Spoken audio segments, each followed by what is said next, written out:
नमस्कार। कल राज्य के उप मुख्यमंत्री देवेंद्र फडणवीस ने ऐसी एक नई खोज निकाली है कि छत्रपति शिवाजी महाराज ने सूरत कभी लूटी ही नहीं थी। मेरा इतना ही कहना है इसके ऊपर कि जिस इतिहासकार जो कादम्बरीकार राजा शिव छत्रपति जिन्होंने लिखा है बाबा साहेब पुरंदरे, इनकी ही किताब देवेंद्र फडणवीस एक बार पढ़ ले, वहां भी यही उल्लेख है कि 2 बार छत्रपति शिवाजी महाराज ने सूरत लूटी थी। एक बार 1664 में और फिर 1670 में।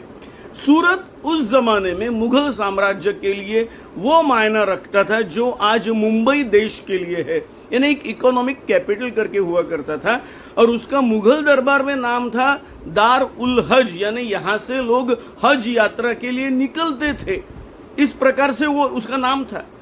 अब ये इतिहास बदलने का उसमें, और वो भी उसमें कांग्रेस को लाने का कि कांग्रेस ने आपको अलग सिखाया। ये करीब 10 साल पहले की बात है। नरेंद्र मोदी अपने प्राइम मिनिस्टर, उन्होंने कहीं बोला था चंद्रगुप्त 2 बार आता है इतिहास में। चंद्रगुप्त मौर्य भी थे और चंद्रगुप्त विक्रमादित्य भी थे।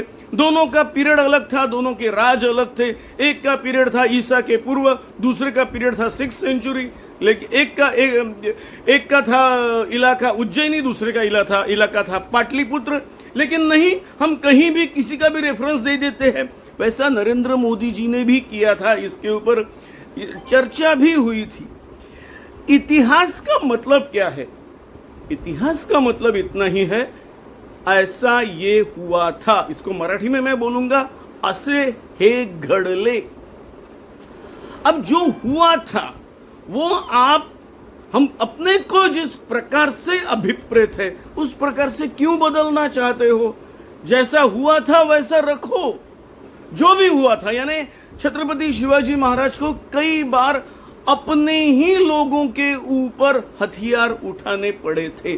ठीक है, जो है वो बताओ, इतिहास को मत बदलो। अगर उसके बारे में कुछ एविडेंस है तो एविडेंस के साथ बदलो, लेकिन एविडेंस ना होते हुए अगर आप बदलना चाहोगे, खुद के लिए बदलना चाहोगे, तो ये गलत है। मैंने इसके ऊपर कई आर्टिकल्स भी लिखे हैं। इतिहास बदलना चाहोगे सिर्फ अपने फायदे के लिए तो गलत है।